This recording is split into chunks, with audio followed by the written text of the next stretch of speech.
Oh, jeez. Oh, God, I just need a massage, man.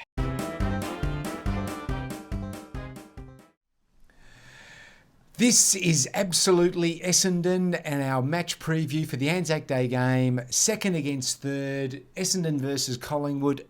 At the risk of stating the obvious, I'm more than a little bit excited. And for the first time in a long time, as Dons fans, there's a little bit of expectation creeping in. We had a great result last week. It's been way too long a build-up to this game, and I'm bursting on the inside. I can feel that from where I'm sitting.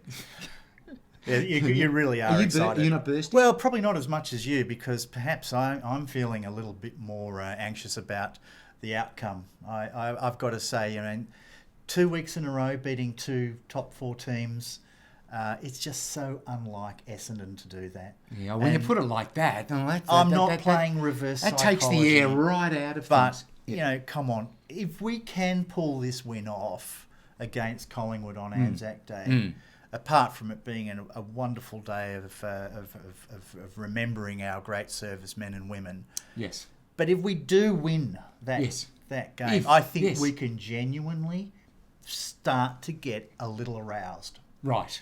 Arousal is everything.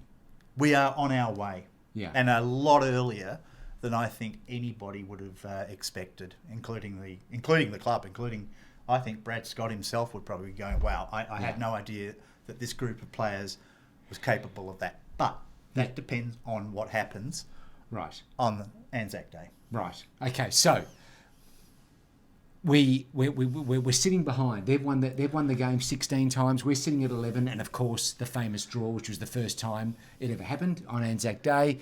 Famous game result. So we've got a bit of catching up to do. Yeah, look, that's history, right? Yeah, all right. What happened in the past has no bearing on what happens in the future.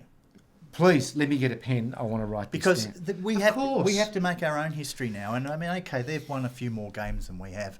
Good luck to them. Yeah. Good luck to them.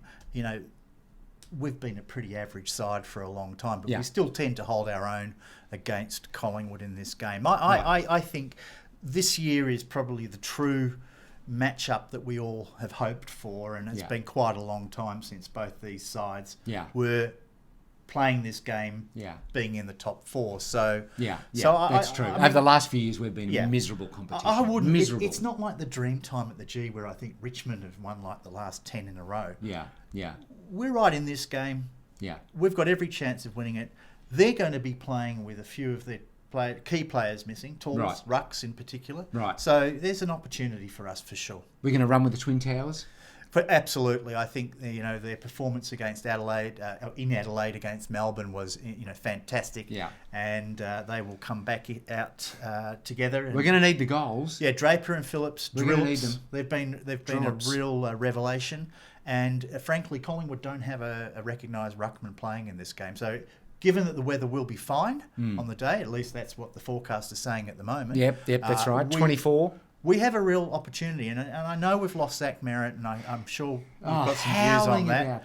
But I think despite that, I think we can match Collingwood on this day, on this game. Right. Well, it's always thrown up some amazing results. What about Merritt being? Have you thought about this sling tackle? Oh, I don't. You know what? They've done it in slow motion. They've analysed it. They've run it backwards, and they're trying to, is it low to medium, medium to high, extra large? They're all confused. The lot. They don't. Yeah, exactly. Yeah. Do you know what they don't know? They have all these nuances to the rule. Yeah. But because last weekend you had 2 or 3 of these sort of similar tackles, they've just done the principles approach. Right, everybody.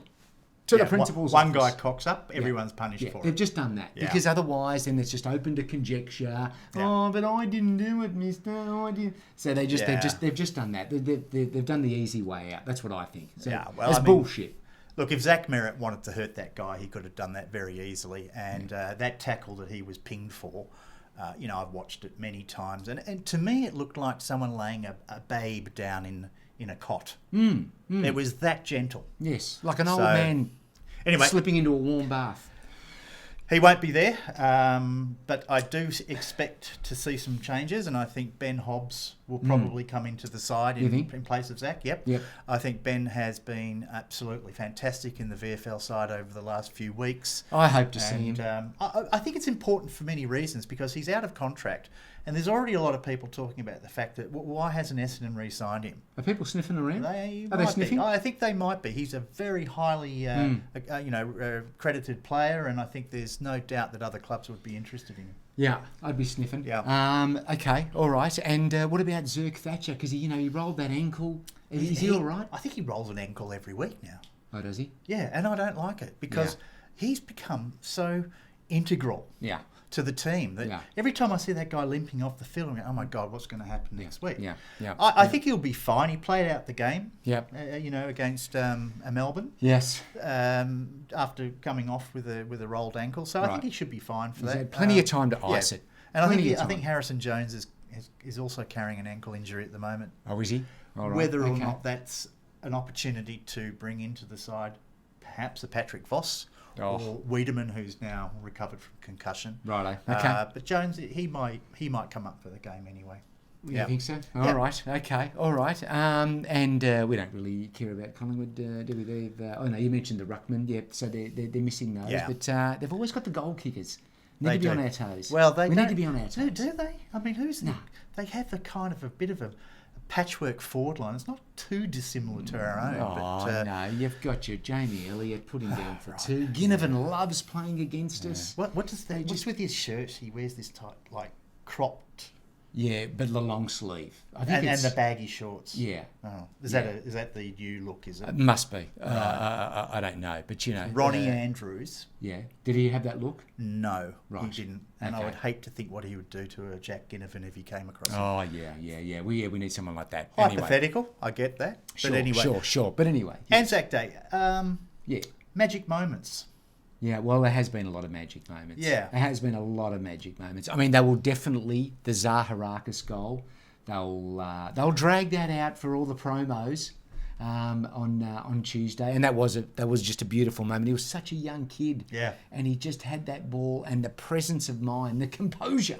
Let's use the word composure to kick that ball from... In the heat of the moment, he took the mark right on the 50-metre line. So he would have had to have kicked the ball from, say, 52, 53 And it was metres. pissing down rain. It was raining. And in that moment, he had the foresight to turn and play on at great risk because he was tackled the minute he kicked the ball. Yeah. And somehow he managed to get that ball through the goals from 40 out, 45 metres out with that rain. Everyone's seen the rain. It was like the end of that film, The Natural, with Robert Redford, when he knocks the lights out with a home run. Right. And it was that magic moment. Yeah. Bit before my time. All right.